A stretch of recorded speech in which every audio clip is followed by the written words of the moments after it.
Wendy, will you come and play with us? I'd love to come and play, but what kind of weather is it going to be?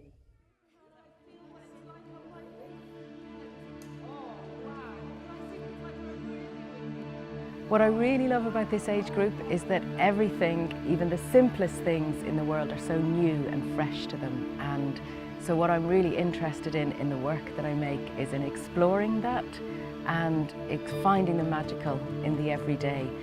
And I suppose in terms of presenting the work to parents or creche workers and their children is that it's an opportunity to reconnect the adult with the child and with that time of childhood when everything is so fresh and new.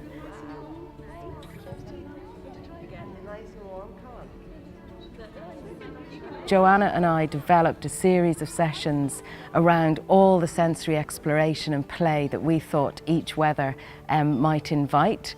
And we used those sessions and that work with the children to see what it was that really captured them, that really engaged them. And a lot of that then came into the participatory elements of the performance that we created as a result of that.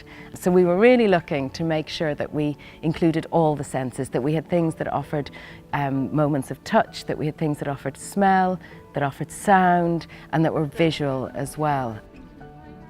Wendy, it's a rainy day. Come on out and play. In that rain? No way. My role is that I'm on the side of the children, so I meet them outside the theatre and I ask them if they'll help me with this task, which is to get the Wendy character out of the house.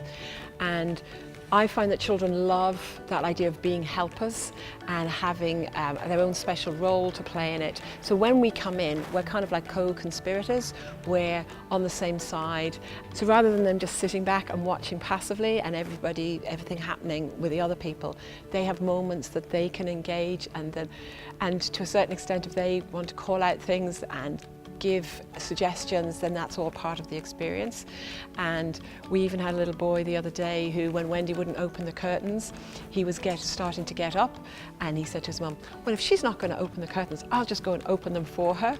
So they have that sense of ownership, that they are part of the experience. A lot of the time when I'm presenting work, I'm really aware that that young audience don't want to just sit and watch. They want to get involved, they want to touch things and see what they're like, they want to explore the objects. They don't have that boundary all the time between performer and audience, and that's one of the things I love about performing for them. But I have found that in including them in that way as a performer, it's really hard then. One minute you're inviting them up and you're saying join in with me, and the next you're asking them to sit down and just look or just watch and experience.